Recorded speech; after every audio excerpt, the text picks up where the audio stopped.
Okay, welcome to what normally is Toffee TV. But this morning, this is afternoon now. We're in America with these two guys. We've got Aaron and we've got Nick. It is very, very early in the morning. And this is our 100th episode of the Nerds Social Club podcast. And I thought it would be nice to just do it live. And instead of doing it in the middle of the night that I normally have to put up with, I thought I'll let you guys jump in and do it in the morning with me. So you look really tired and it ruins your day. How'd you like them apples? Well, this is normally what I look like, so... Joke's on you. So we're going to be talking all things nerdy. What's good. So let us know your thoughts in the comments. Anything we're talking about, anything you want us to talk about. It's not football. It's not Everton. It's nothing to do with Rafa Benitez, although he does look like the dude in Toy Story 2. Right, so if I see anyone in the comments go, well, Rafa Benitez, hate him. Honestly, it's not. This is an hour or so of just having a chat about all things nerdy. And Mathew Lamb, you are right. I am up early.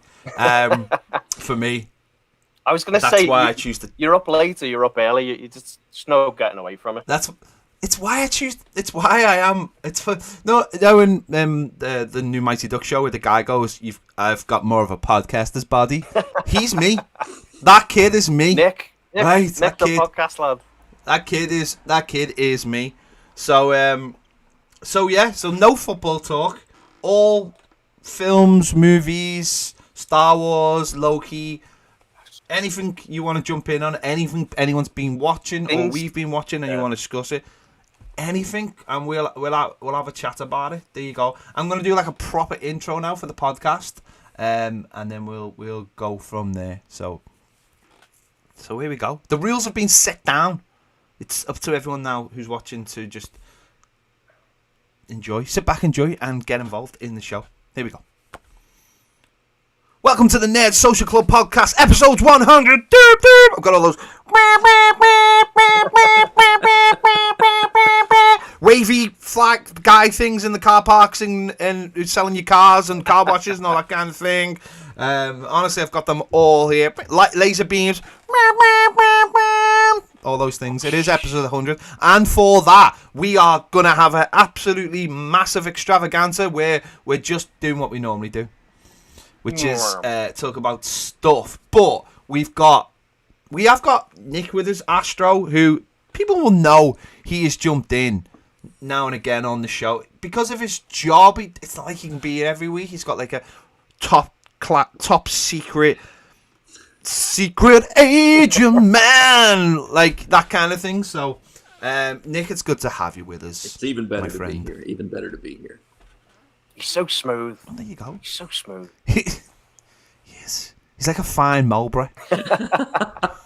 And easy on the eyes and fun to take in. There you go. 30 years ago, he'd be the guy standing there selling the Marlboro. That would have been Nick. Yeah. that would have been me. I just would have had to get my hat and my vest on, Do you have a cowboy hat? No, actually. I do have an Indiana Jones fedora. You should have just and said a bullwhip, yes. though. So, yeah. There you go. Tie back into the nerdy. Yeah, that's well better. Yeah. That's 100% better that you've got those items. Yes. Yeah. So yeah, it's been 100 episodes. A lot's happened. We've watched in the last couple of years. Certainly, just nerd culture just go through the roof even more because of streaming sites, because the adaptation of so many things we love. Nick, I'm going to come to you first because you are our less heard voice. So in the last couple of years, what has been your favourite thing about where all this is starting to go? It's the fact that we're getting so many types of content that are astutely and expertly tied together to tell stories on a scale that we've never seen before. Whether you think about what Marvel has been able to do with the Infinity Saga, and then now branching out into Disney Plus through WandaVision, Falcon and the Winter Soldier, and now obviously Loki. And you've also got that same thing going with Star Wars as the sequel trilogy has tied up The Mandalorian has opened up and it's explored a period of time that's been relatively untouched in current canon. And obviously that season 2 ending of Mando when Mark Hamill showed up and ignited the green, and we all got to see that OG, like OP, like level Jedi that we all have wanted to see Luke be. It is an absolute wonderful time to be a nerd.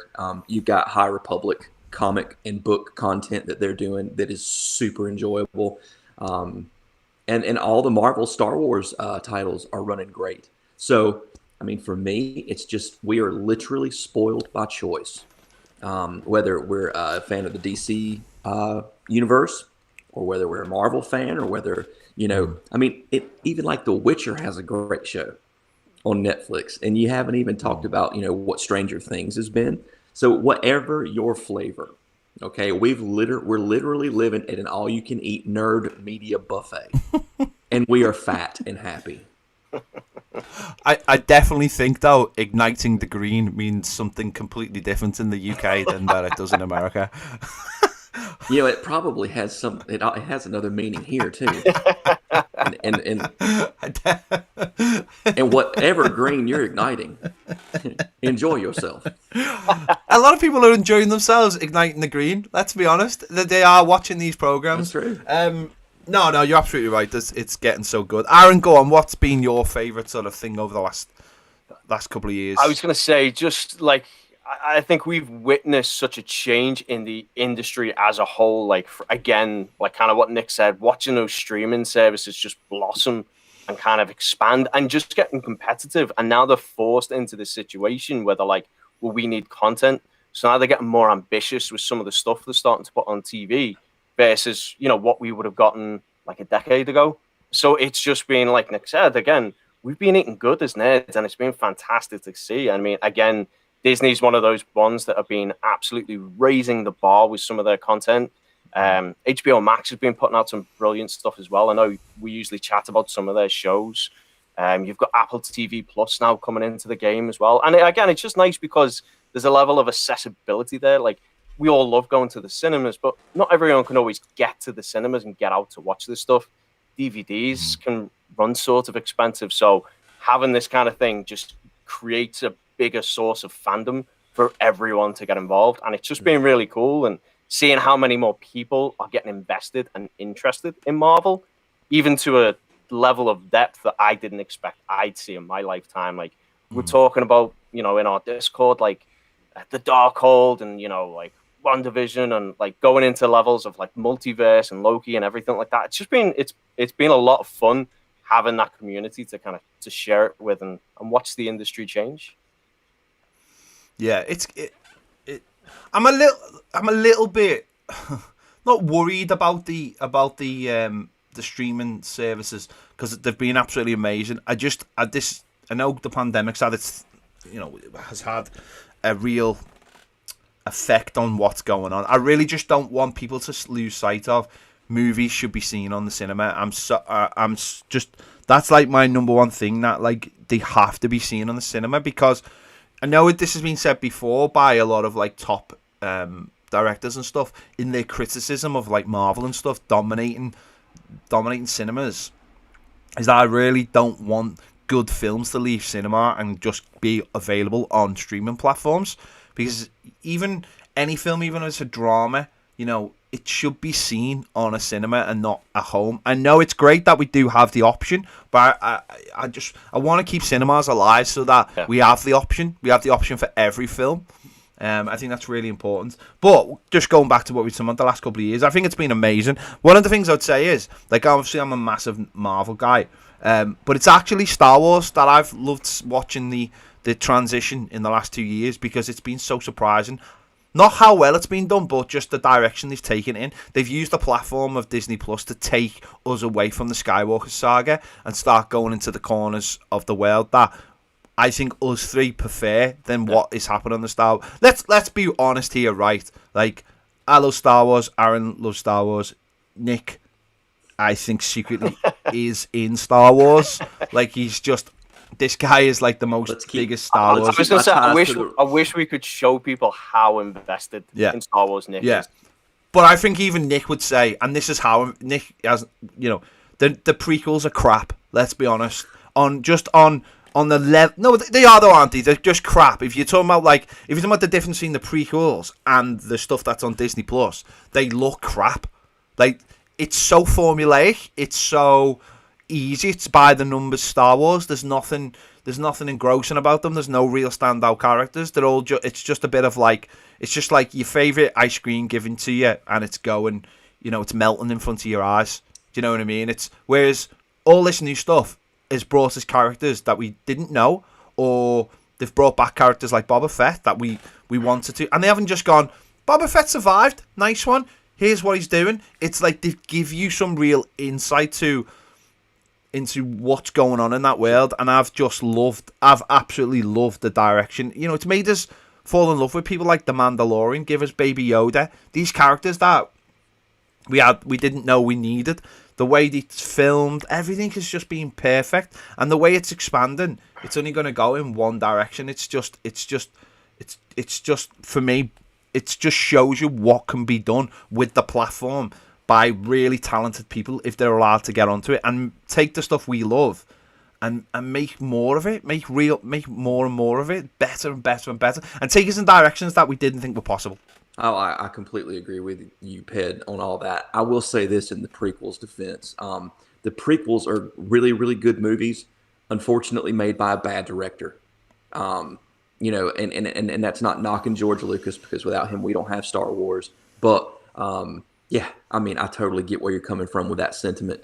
The Skywalker saga is like a sandbox on a playground, right? Okay. There's swing sets, there's, seesaws, there's all kinds of monkey bars, there's all kinds of other things you can get into, right? But we've just been playing in this same sandbox since 1977, right? So when you get The Mandalorian, okay, and you have that vehicle being used to, okay, we're going to bring Boba Fett in. How are we going to do that? We're going to take an obscure character from a Chuck Wendig novel that was leading up to, okay, the sequel trilogy, and we're going to use this obscure book reference of Cobb Vanth and him finding some damaged Mandalorian armor in a Jawa sandcrawler. And not only are we going to have that guy be the vehicle that we use to introduce Boba Fett, we're going to get Timothy Oliphant to do it. So good. You get what I mean? And then good. We're going to bring Bo-Katan, who was a badass in the Clone Wars. We're going to bring her to life. We're going to bring her in. Oh, but kids, hold on to your britches. We're going to put Katie Sackhoff in it. You've literally got the greatest crossover in science fiction. You've got Starbuck from Battlestar Galactica playing Bo-Katan, head of the Mandalorian Night Owls. That's the kind of stuff that I'm here for every day of the week and twice on Sunday. See, if I'd said that wouldn't have sounded as good as what you've just said. And by the way, when I said prequels, I meant to say sequels, but it all applies. They're all just crap. I was going to say there was such a disappointment with those sequel trilogies, and it started off so well. It had so much promise. I have a confession when you're done. I'm sorry. Go on, Nick. Give us your confession. Go on. I haven't watched a Star Wars film since January of 2020. I've watched Clone Wars Season 7. I've watched the Mando seasons multiple times. The Rise of Skywalker threw me backwards. I saw it in the theater 3 times. Loved it the first time. Still loved it the second time. And the third time I walked out going, And I've tried to watch it since, and I can't finish it. Now listen, is it a bad movie? No. Is it the movie that I wish they'd made? No. But it's just kind of put me off.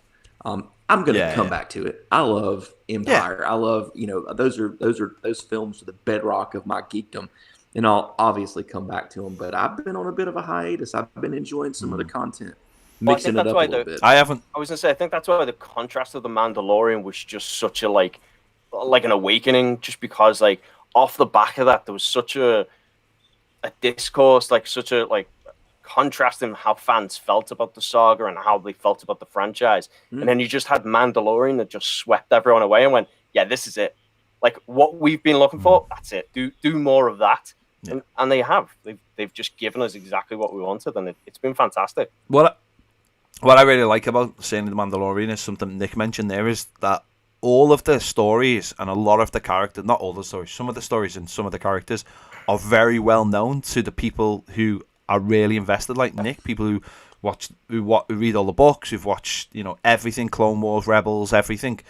And they're all just in there, just especially the books. I mean, once they're in like Rebels and Clone Wars, they're already established characters, but people from the books that people may not know about, their stories have been brought over. And to someone like me who never really got into the books or anything like that, who's starting to get into comics and stuff about it, it doesn't mean anything to me. But someone like Nick, you're just like freaking out because there's like that extra layer, and someone's actually taking care of those characters as well and done something with them. It's like Thrawn in Rebels. It's like that's a character from the books that when he came into it, everyone was like, "Oh my god, they're doing something with a character that everyone loved. They're not just discarding him; they're actually bringing him into the world." And it's the same with, I suppose, on a bigger platform. That's like Boba Fett.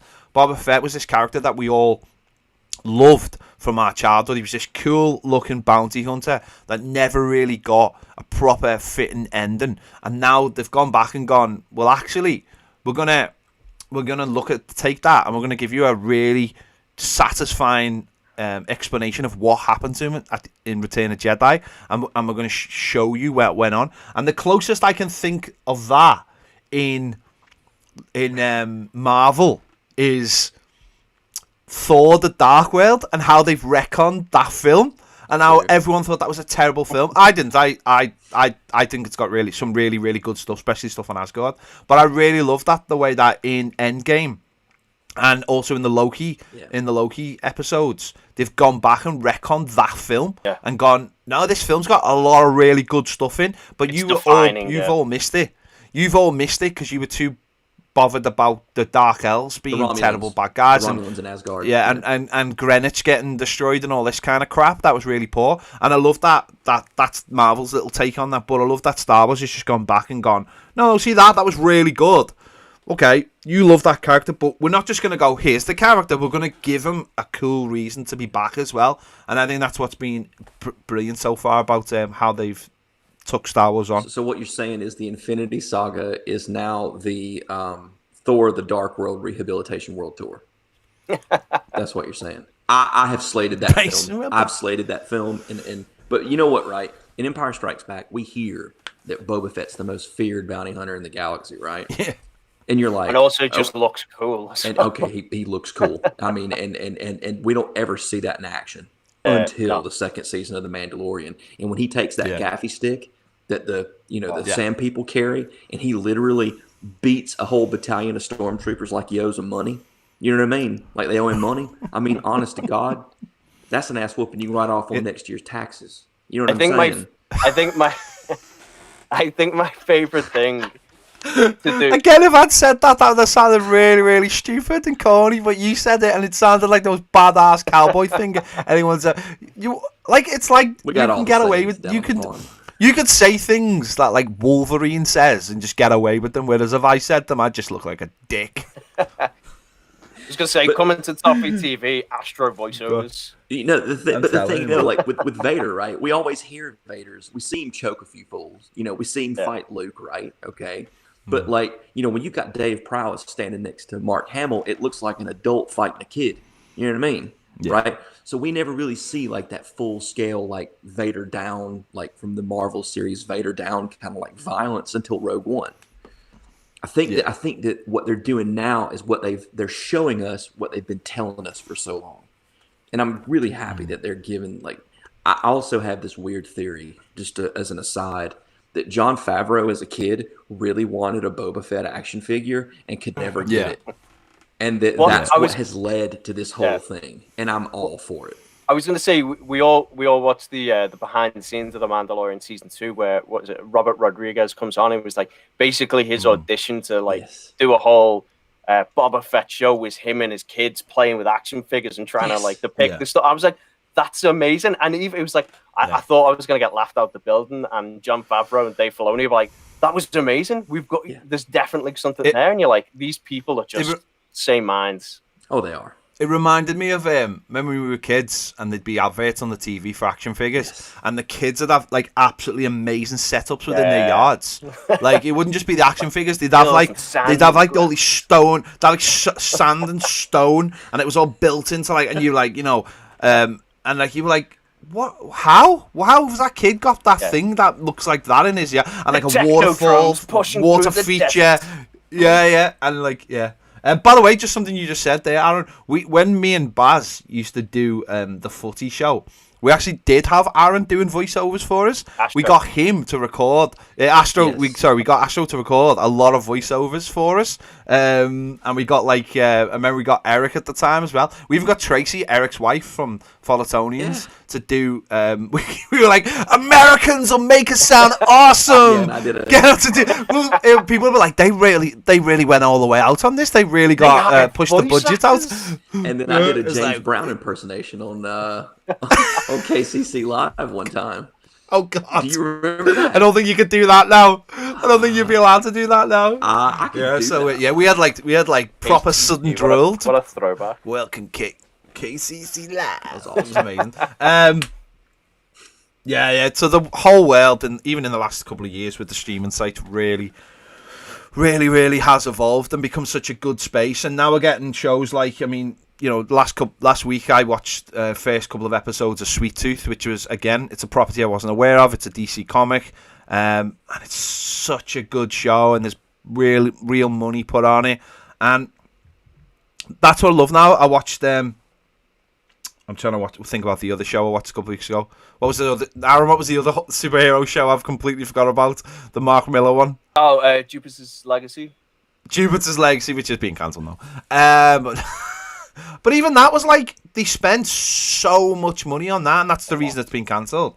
They spent so much money on this property by a guy who, Millerworld, and the guy who wrote like Civil War, the comic and stuff.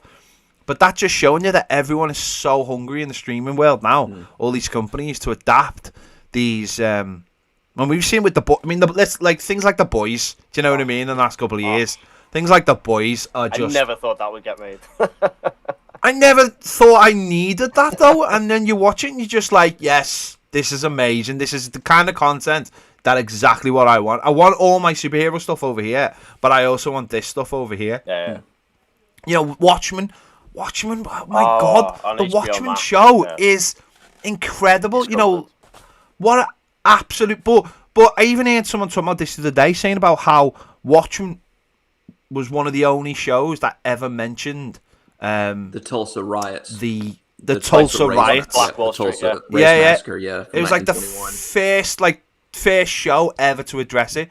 Like, and then since then, I think Lovecraft did it as well. They built on it on that show, didn't they? Because they went back and they showed the treatment of black soldiers during the war. How the Nazis were like, "Hey, don't fight with them. They don't even give you, they don't even give you equal rights in your own country." Like they addressed a lot of stuff, and I was like, "Wow!" Like, but like having a platform like you said, like any platform, HBO Max for Watchmen, taking a good comic, an okay movie. But making a TV show, that was just absolute. Not only an incredible show in terms of what the Watchmen are, but an incredible show about social issues, civil rights, and social issues, and putting it out there. And I said, like saying then Lovecraft as well, doing something similar. Yeah. These shows would just never ever have been made before. Both filmed, and they are like miles that way. Yeah. You get all the good stuff in Atlanta, though. Yeah. Just wait to the end of the credits and see that big Georgia Peach at the end of the credits. Yeah. Maybe if we can stop restricting people's voting rights, we can keep all that wonderful work. Keep them all, here. But anyway. So it's just been a fantastic time to get involved in this stuff and talk about this stuff and watch. Obviously, most importantly, watch this stuff, because there just seems to be weekly or every other week just new shows coming out that come from some kind of property that we all love or that we didn't even know about. Well, I was gonna say something like Lovecraft. I was gonna say something like Lovecraft is something that was like a show, a set of books I wasn't really very familiar with, and then you get this show and.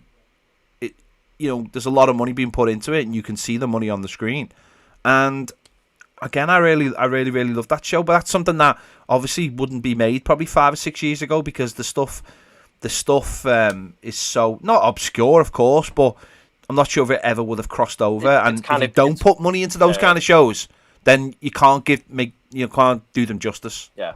Well, I was going to say, even to the level of like, within our community in Discord, like during December, was it December 10th? We were all sitting there was a group of us, like 10, 15 of us, watching a Disney shareholder event to see what was coming as far as Marvel and Star Wars and what's coming to that platform. And it was like one of the best 4 hours of my life. I had so much fun watching that, like the excitement of what's coming, but then just sharing that with everyone in our Discord. And it was a funny night. But again, we were sitting there watching a shareholders event about promotion of shows. Like I told my wife and I told a few people working, they look at me like I had 2 heads, and I was like, yeah, but you don't get it yet. You have to be there. Oh, it's true. We didn't really have anywhere else to go, though, did we? Not really. We were all confined to our homes. That's what's made it. I mean, let's thank God for some of this content that's made the last year or so bearable. Having this content, it's all been really, really well timed. So it's just been an amazing time. Let us know your thoughts if you're watching live. Let us know your thoughts about it. What's been good. What have you been found? What have you been enjoying in the last year or so? What have we been enjoying in the last week or so? What have been watching? It's hard at the moment because the Euros are on, and that basically means my life is booked up basically every hour. But it's going to get a little bit easier over the next couple of weeks because there's going to be less games, so there's going to be a little bit more time. But Aaron, I'll start with you. What have you been getting into anything in the last few weeks? I've watched a lot, which is no surprise to anyone. But one of the things I really liked recently, and I know you watched, Ped, was Mayor of Easttown on HBO Max, which was phenomenal. Just you watched it as well, Nick? Yes. I'm on to the 4th. I've finished the 4th episode. Yeah, you're in for it. I'm glad you warned me because I'm glad you. The end, the last couple of episodes, just it's like boom, boom, boom, boom. It's it takes a 10. Don't spoil it, guys. No, but so good. It's such. But it's an amazing show, innit? Kate Winslet. You wouldn't think she was this young girl. Well, she's not a young girl, but this girl who always just seems like the girl from Titanic, always. But you wouldn't think she was the English actress because she's just. It's not even that show. Isn't even. You're not even just doing a nondescript American accent. That really is getting. I was going to say that's a Philly accent. Yeah, it is. It's spot on. Get it, Hoogie. Whom? Yeah. No, it's very specific, and for me, because I live in Pennsylvania, I'm far from kind of where all that's like taking place. Like there's so many Pennsylvania references in there, like Wawa, like they get Wawa coffee, and they mention it a few times, and that's like an institute in Pennsylvania. Like there's a Wawa down the street from me, but like there's loads of things like Rolling Rock and Yingling and like Philly shirt and Eagle shirt and just the little plugs, and I'm just like, wow, this is mad seeing it, and it's just the thing that's weird is it's not like in Philadelphia, it's just this small like obscure little town on the outskirts, you know what I mean? So which makes it kind of gives that level of interest towards it, especially with how she interacts as an officer in the town as well. I will say that you can get Wawa in Orlando as well, and I had to buy some coffee when I was down there just because of the show. I mean, I did. I bought like a bag of the coffee to bring back with me. It's pretty good. Yeah. I just like the way she vapes. I think that's incredible. The way she vapes is just like there's definitely like some kind of subculture to vaping, and she's like she'd be on the Reddit, basically. Sharing her subculture because it's incredible stuff. I don't know if she does it in real life or it's just the way she does it. It just there's something about it. I've really been enjoying that. I'm pretty sure that she could beat all of us at a game of basketball and kick all of our asses and drink us all under the table. I have no like shame in admitting that. Yeah, she's such a she's such an interesting layered character, and of course I'm only halfway through it, so I can't really say anything to where it goes. But Yeah, I've been really enjoying it. It's got a little bit, and the previews don't even raise your eyebrows to this. It's got a little bit of a True Detective vibe to it. It's True Detective season 3, or season 4. Yeah, it's got a little bit of it's got like a little bit of True Detective vibe to it, and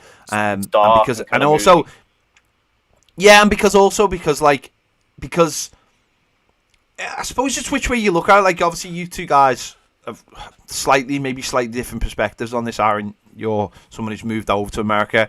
Nick, obviously, you've moved out of America and back to America. All over America. So but the good thing is you've both got actually really good perspectives because you've got both perspectives on it. But it's like it's not what is saved up as being a small town America. But it is small town America, if that makes sense. So it's got to someone like me, I understand it, but it seems so familiar, but also seems it's like it's so gritty and dirty that it's not what I want it to be. Small town America. It's not like it's not the idyllic. I want Kevin small town America. I want Kevin Bacon running around having fights over when he's allowed to dance. You know what I mean? That's small town America to me. I want vampires. I want vampires chasing kids around theme parks. That while 80s music, Howard Jones is played in the background. Yeah. That's small town America to me. Yeah. You know, I don't want to. And what's really funny is there's a nice little crossover, I think, between Mayor of Easttown and Loki. Right, go with me on this. Right, because go with me on this, right? No, but do you know in episode 2, and we will talk about Loki in a little bit. You know the rocks on town. Yeah. Well, that's essentially Easttown, isn't it? Because it's a town built on an industry, and the industry's completely taken over the town. But it's the same in these little towns in America, and this is showing it. And it's like the town is basically run on whatever that industry is, you know. And it's obviously what we saw, without getting political, in the last 4 years of a certain orange dude saying he was going to protect all those jobs, the blue collar guy. Because there's so many towns based like that, and they're just horrible places. Let's be honest. But it's a real nice look into that side of America that I just don't think we always get. We get like the inner city, and we get like, you know, when people have got a quality problem. I get all that, and you watch shows like The Wire where you're seen within a city. Baltimore. Yeah. But what they don't ever touch on is like what's happening outside in the places that are supposed to be small town America. And actually, small town America, if it, you know, in this show certainly, is horrible, absolutely horrible. You know, I grew up in a place where there was one industry, and that was granite. And you either worked in a quarry blasting that stuff out, or you worked running a diamond saw cutting it, or you polished it and etched it, right? And what does granite make? Freaking headstones, man. Like, how morbid is that? So for me growing up, it was either go to college, which I did and failed at spectacularly, or you went to work in a granite shed. Obviously, I found a different path out of that place. I don't go there anymore because that one industry has been negatively affected by competitors, and that town is dying on the vine. And what's sad is that as the industry dies and as the opportunities decline, so too do the kind of the attitudes and motives of the people. So it's literally like the city is going to atrophy and die, and that's happening. And the fact that you see that backdrop as, you know, the scenes for Mayor of Easttown, it's very, very accurate. It's frighteningly so. But an excellent show. Ped, buckle up, son. Oh, God, you are on a demon hell ride for the next 2 episodes. Don't do it to just me. Whoosh, like right near the end. Don't do that to me. Don't do that to me. I was gonna say, do you know some of the other things I've been watching? I've been watching some really good international content. Netflix has been killing it with some of their international stuff. I know, Ped, we talked a couple of podcast episodes ago about Lupin. And Lupin, it's so good. Lupin's, I haven't watched the second part yet. The second part of the series yet, but and then it's out there. I was gonna say, part 2 just dropped, like, I think last week. I think it was. So it's still fresh. Last Friday. Well, that's another thing. There's so much good international content out there. Money Heist has become such a big thing. Like you just said, I was going to say, there's a lot of.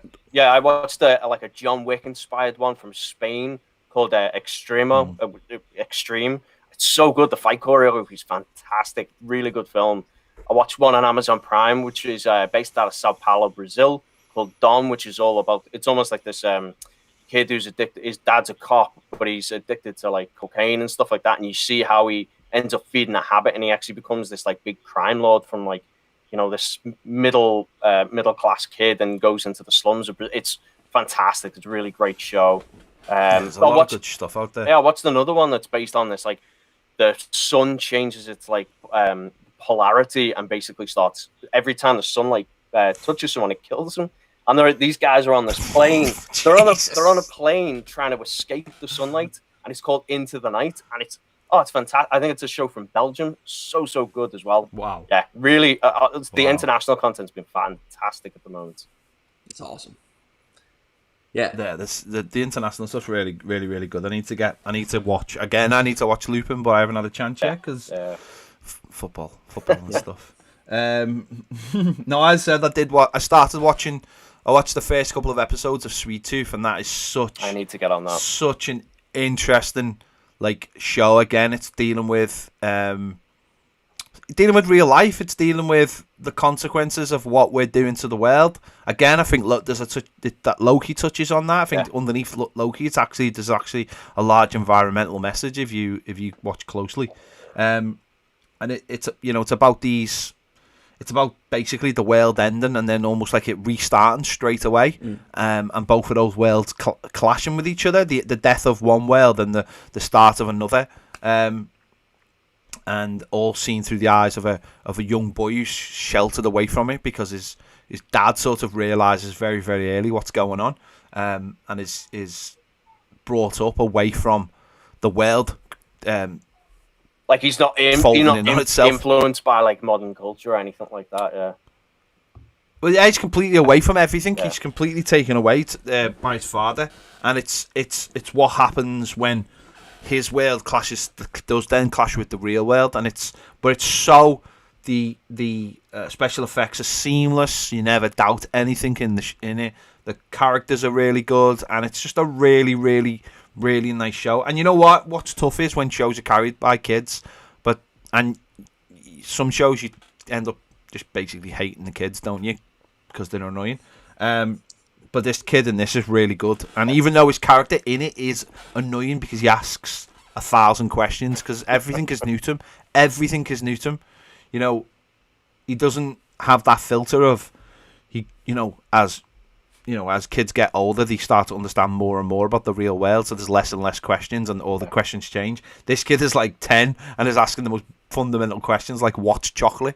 Because he's just like he's not being brought up in the world. So, it's such a sweet show as well. Robert Downey Jr. is executive producer as well, and it's there's money in it. The writer of that is Jeff Lemire, and he's a highly successful comic author, and I imagine this will he's already like amazing in the comics industry, so like he's been very involved in this Netflix show, and I imagine this is going to be like his step up now to be involved and start adapting some of the stuff he's done. His independent stuff is just amazing, and he's written a fantastic Moon Knight comic as well, which I'm wondering if that's what's being adapted for the Marvel Disney Plus show as well.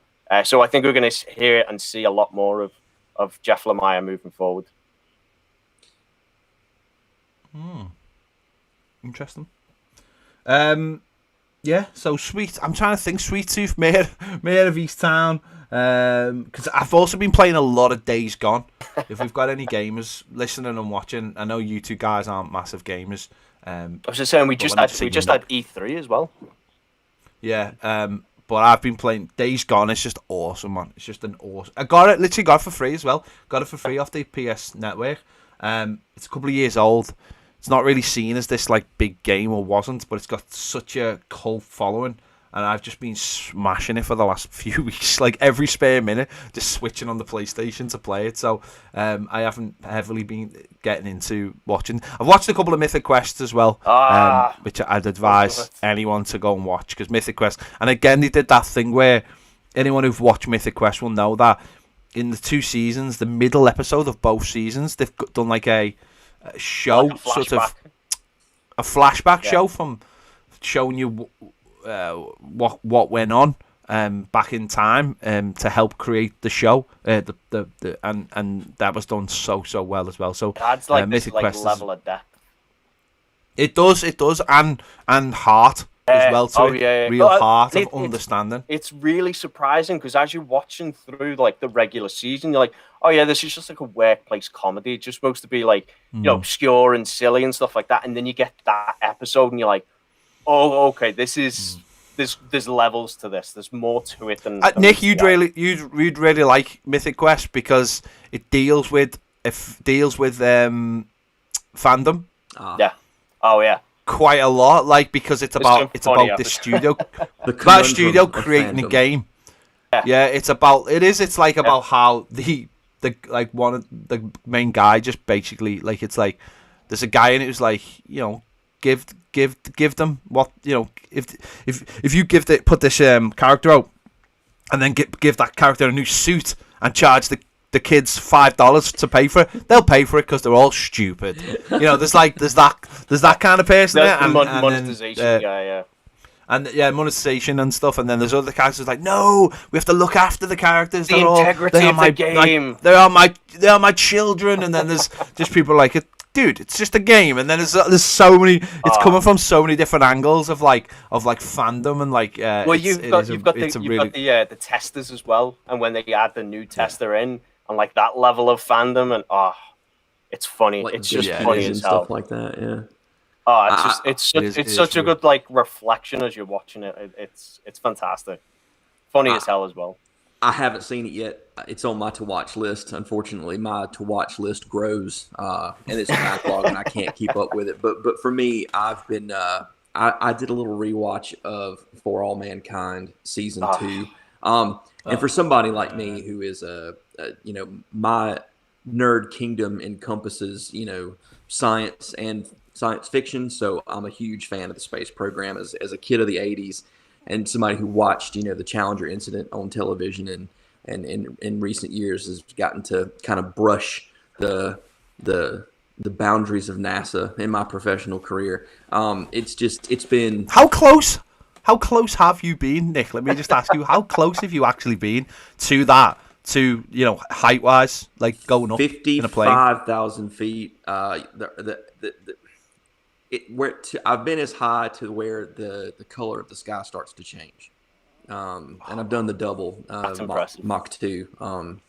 You don't realize it. It's not cool. It's not like on the ground you hear that boom, but no. Yeah. But I also got to work for the liaise with Manned Spaceflight Detachment 3 for support. And all I can say is the care that they took into weaving real world events into For All Mankind. And I know you guys have discussed this on a previous show, and I'm not going to spend a lot of time on it, but the way, that showrunner, Ronald Moore, he's the guy who did the BSG reboot in the early 2000s. I was a person that wasn't going to like that show.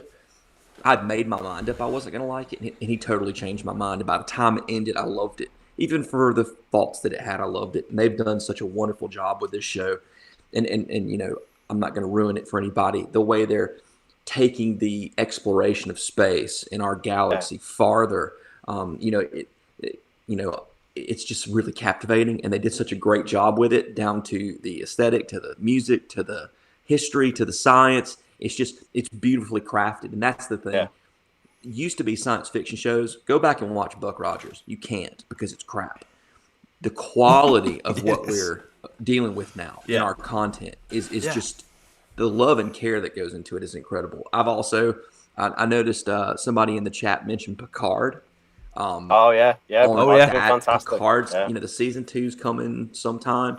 Yeah, we just posted the trailer. Yeah. Discovery. is an incredible show. There again, didn't think I was going to like it. And yes, I am one of those crazy people who loves the wars and the Trek. Okay, you can love both. It's not an either or thing. It's a same with Marvel and DC. Yeah, exactly. It's the same with Marvel and DC. Give me all that business. Yeah.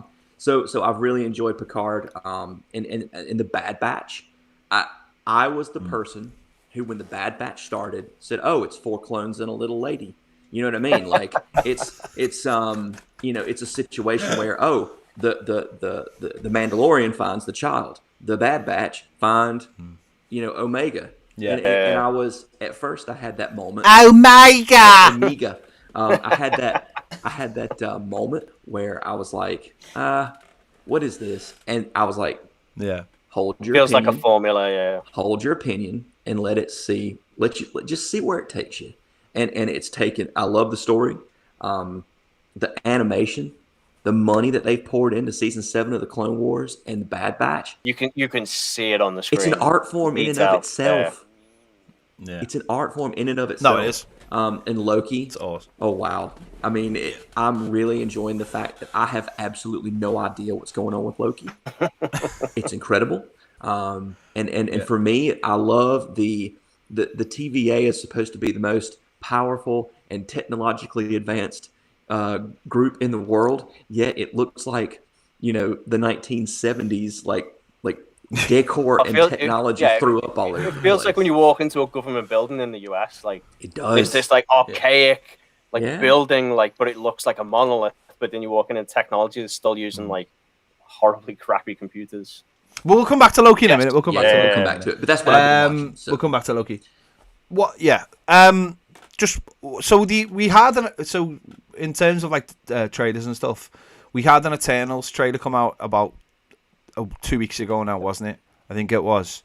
It's obviously we've got Black Widow coming in about 2 weeks, the 9th. Then we've got another Marvel film, which I can't think of what it's called. Oh, is this Shang-Chi? Shang-Chi. Yeah. And then we've got Eternals coming out, haven't we? What did you make of this trailer? Because it was. It's not all. I mean, it looks cool as anything. It's just so intriguing because obviously these people have got all these powers. They've been on the Earth for hundreds, thousands of years. In the trailer, they even mentioned Captain Rogers and Tony Stark. Where do you think this is going? Or where do you think they've been? So I've read a lot of the Eternals comics because I love them. I think they're fantastic as kind of a way to introduce some of this stuff, and how they're tied in with Marvel's history, I think is really going to blow people away. Now, I know they've adapted certain things, but if I'm following kind of not exactly what they're going to do beat for beat, but if I'm following where they've gone with the comics to how they adapt that into the movie, I think it's going to have such a big impact on the larger Marvel Cinematic Universe and a lot of different characters, because there are origin explanations in this for a lot of other characters. So I think this has the potential to be a big film. And I think the trailer was good, but again, they're just trying not to give away too much right now. And it's hard, striking that balance, getting people excited and interested, but not revealing your hand, too close. But I think when it gets closer to the time, I think we're going to get, one more big trailer that might kind of show something. But yeah, no, I'm excited. Yeah. I'm really, really excited for this one. But I know it's kind of like Guardians of the Galaxy. When that came out, no one really, it wasn't like a really big thing. Even in fan Guardians wasn't exactly a popular thing. But the way they adapted it, it was just like word of mouth. You've got to go watch Guardians. And I feel like Eternals might have that kind of same link.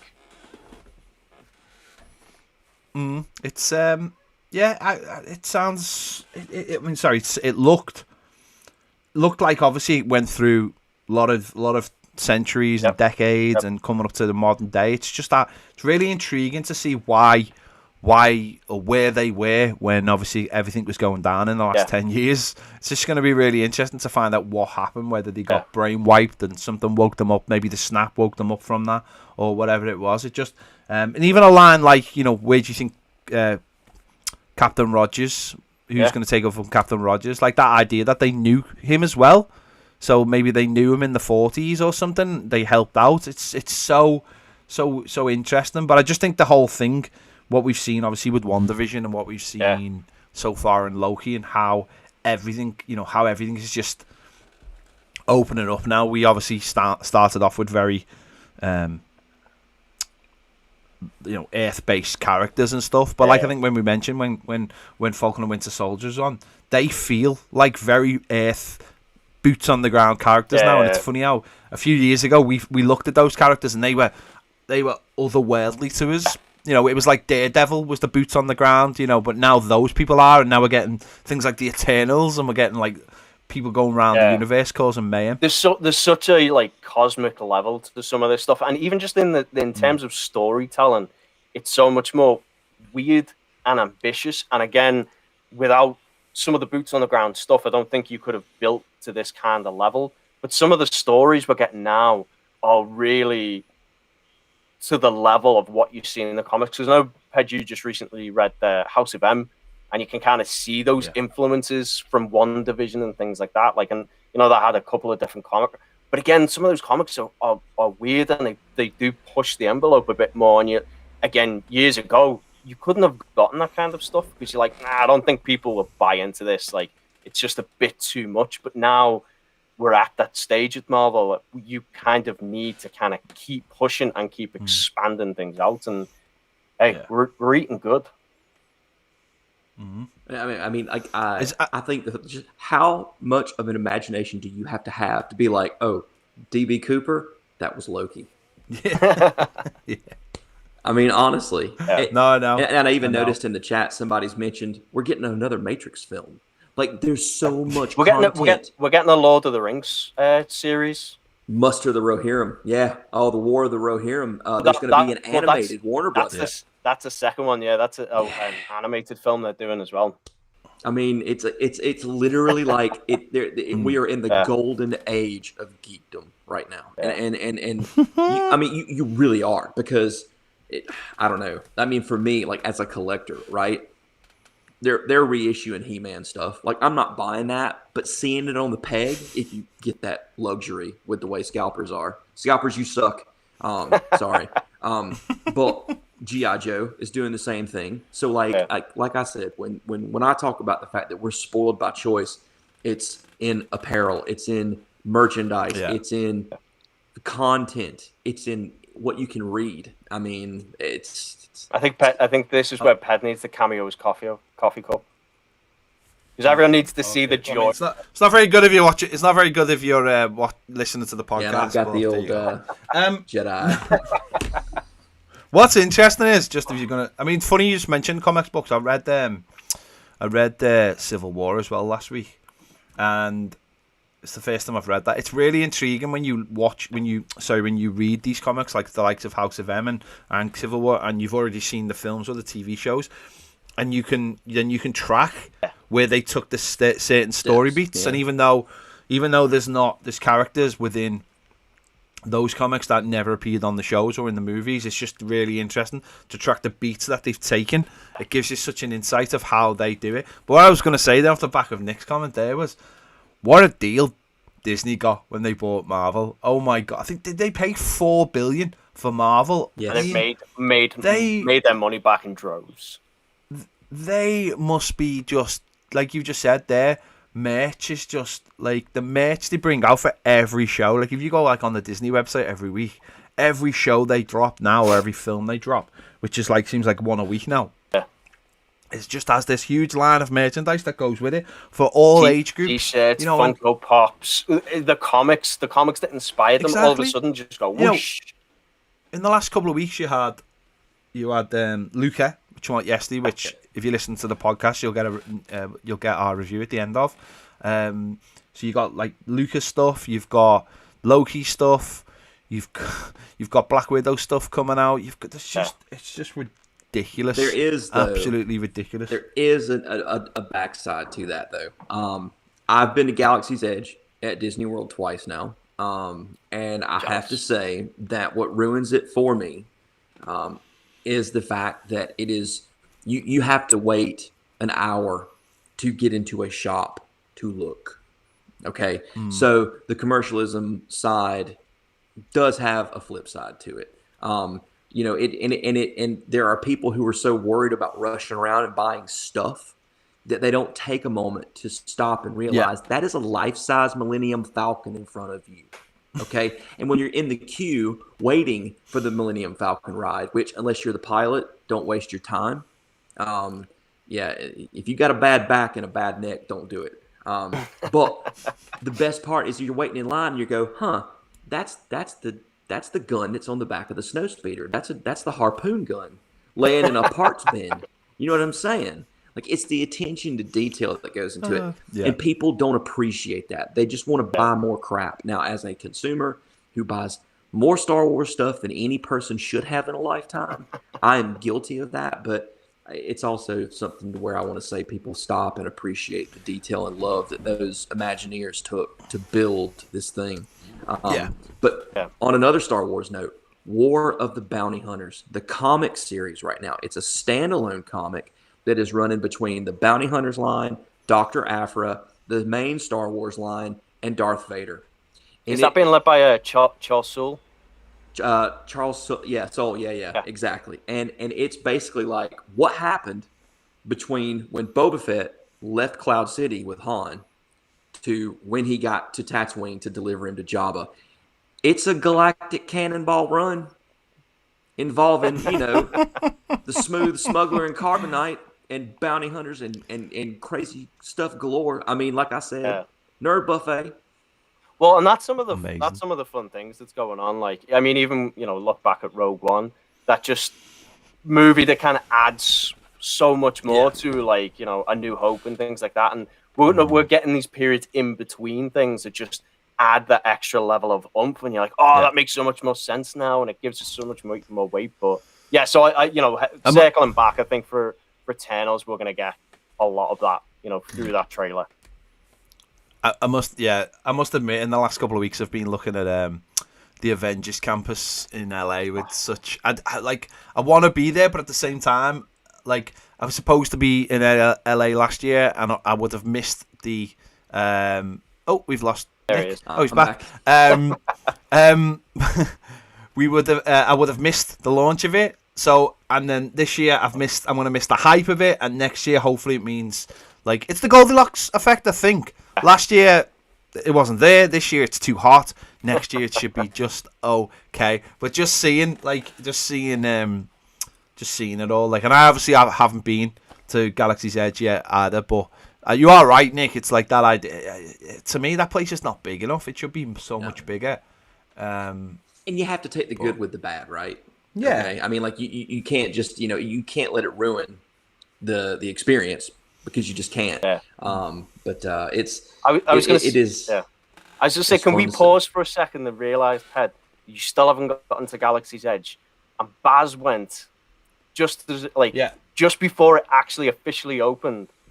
And got to go on all the stuff, and I think he brought you back some merch as well, didn't he? The thermal detonator soda bottles. He brought me not really merch, is it? It's a bottle of Coke. He brought me 2 bottles of Coke thermal detonator, which is cool. I appreciate that. To be honest, though, I mean, I've not been that bothered. I'll be honest. It's because of the world the way it is. I'm not really too fussed that I haven't been able to go. It's just one of those things. So I'll get to go next year. I'll get to go to both next year. For anyone who happens to make it to Orlando, speaking of jumping on things before they open, I got to preview ride the Velocicoaster at Universal Islands of Adventure.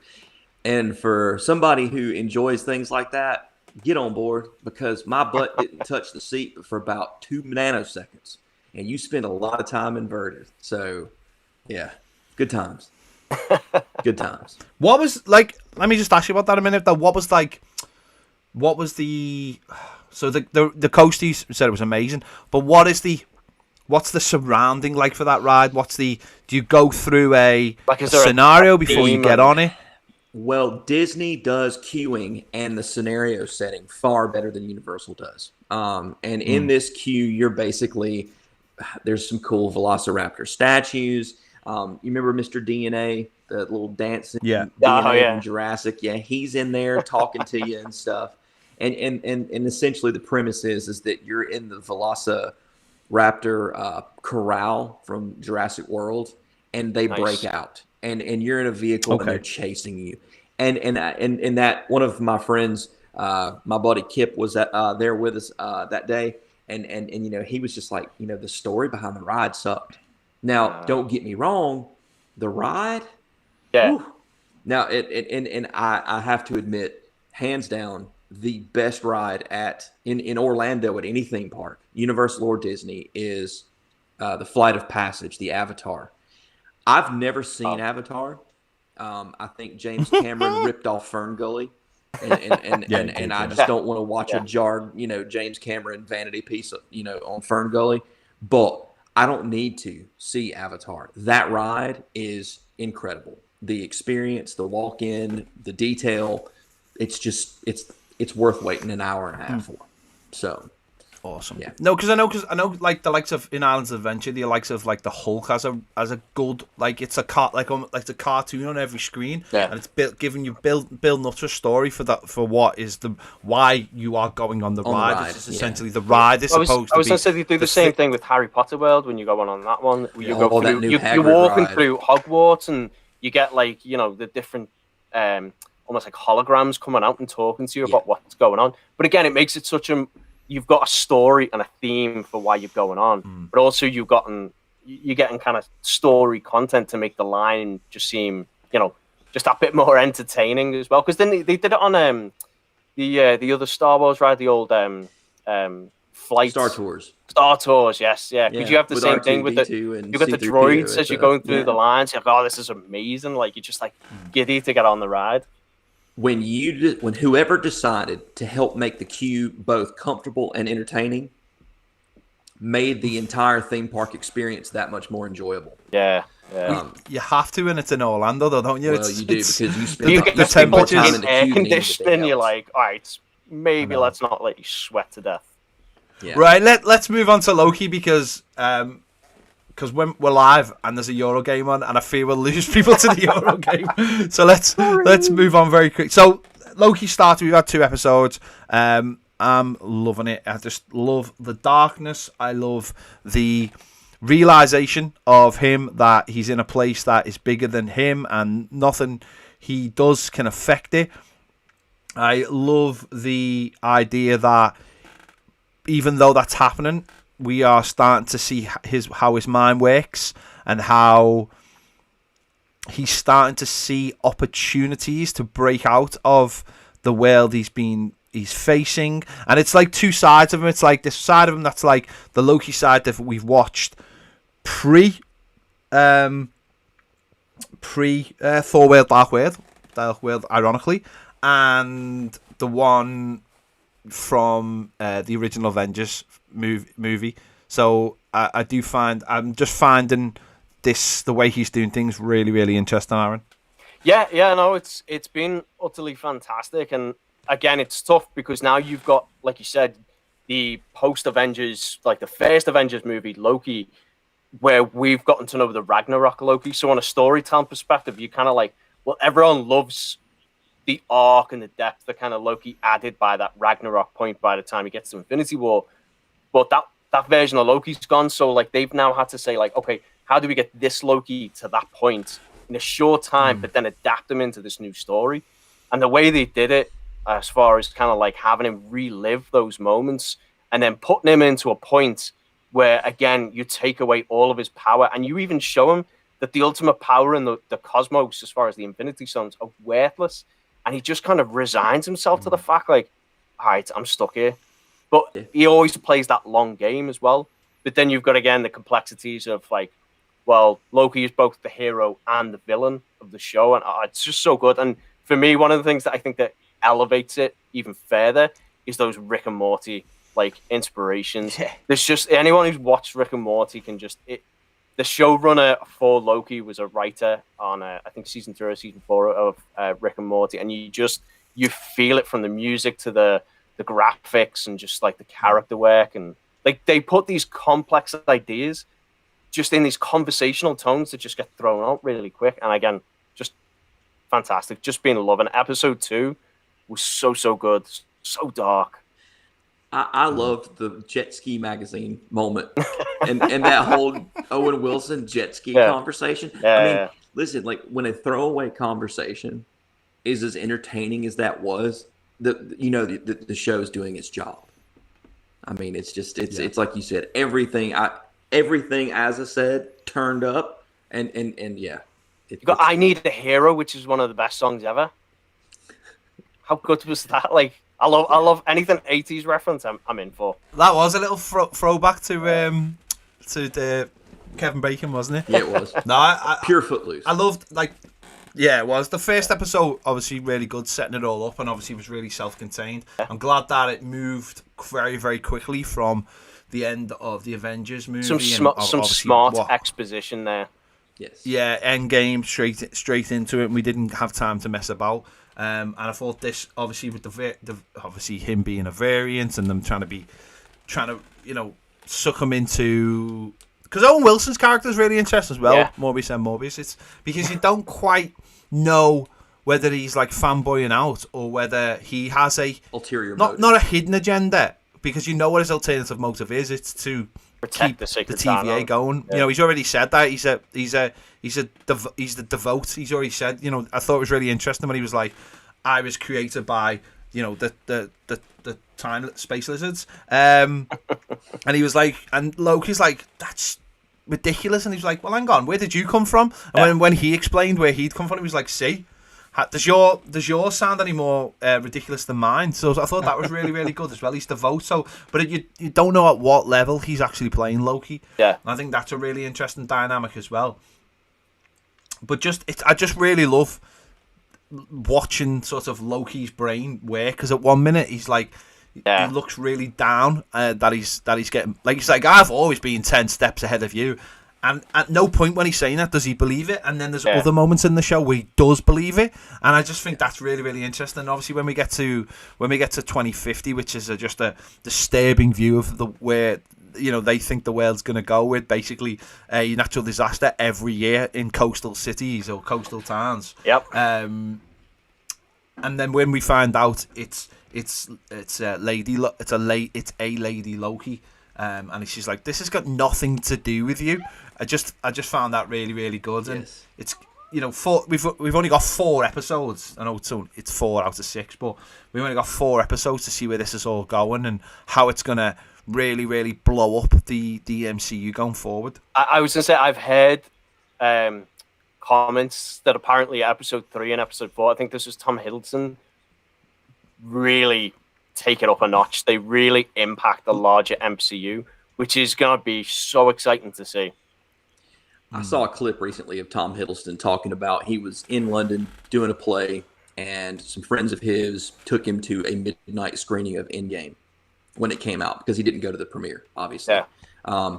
And he said, he kind of was in disguise, and he watched, he kind of had his wear a baseball cap like every other, and a hoodie on, classic Marvel disguise. He said that he always understood that they were big, the films and the impact Marvel had.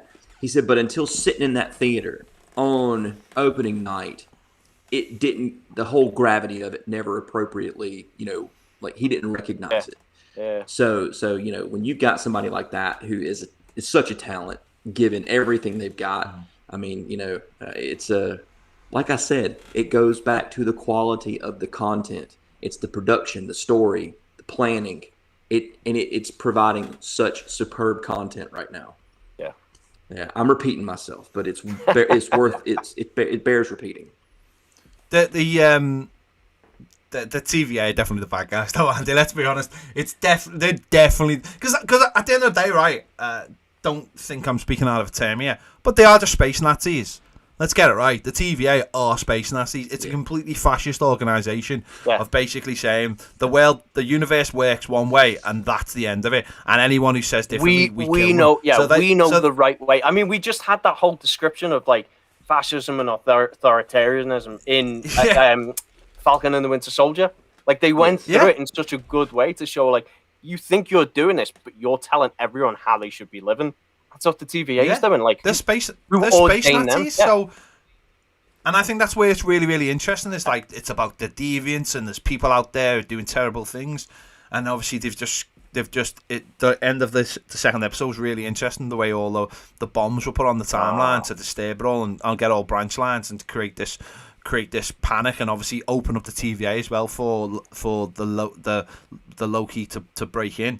I was gonna say, do we think this is how they lead in then to Spider-Man? Spider-Man Far From Home, Doctor Strange, Multiverse of Madness. I think so, because I think that what's going to be revealed personally is that there's no 3-time lords or whatever they're called, and because they don't even, you don't see them, they're like mentioned, there's no real, it's all coming through a computer screen. I get the feeling that it's going to be like, it is going to be like Wizard of Oz. Pay no attention to the man behind the curtain. The man behind the curtain is going to be like either going to be like Kang the Conqueror or somebody else, or another Loki. It wouldn't surprise me if it was another Loki behind the curtain. Yeah, because that'd be a complete Loki thing to do. But I think and we know Richard E. Grant's going to be in this, so it would be amazing to see if he was a older, nastier version, like a King Loki.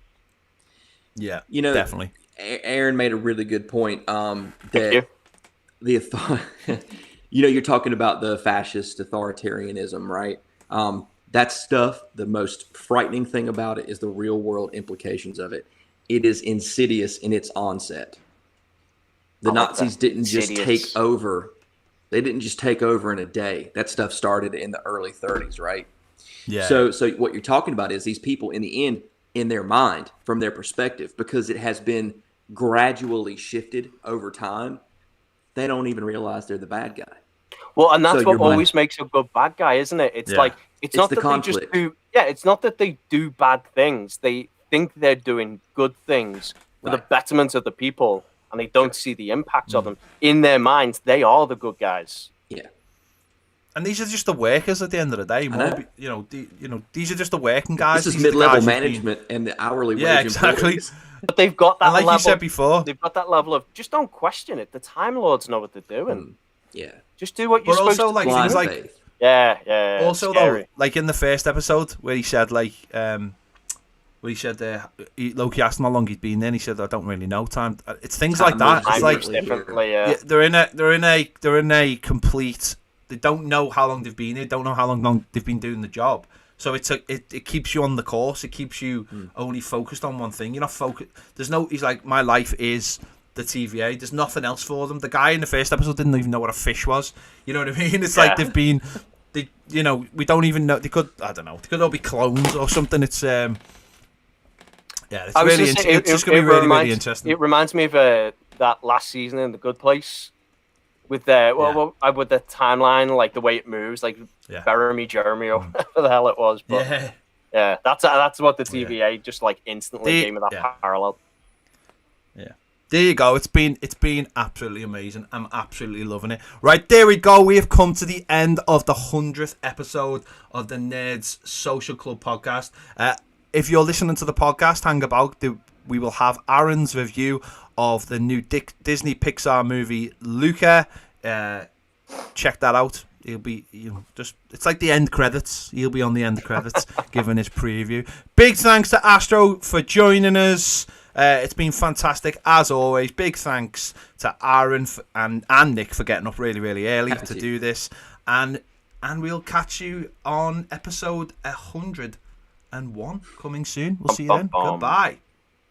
Cheers.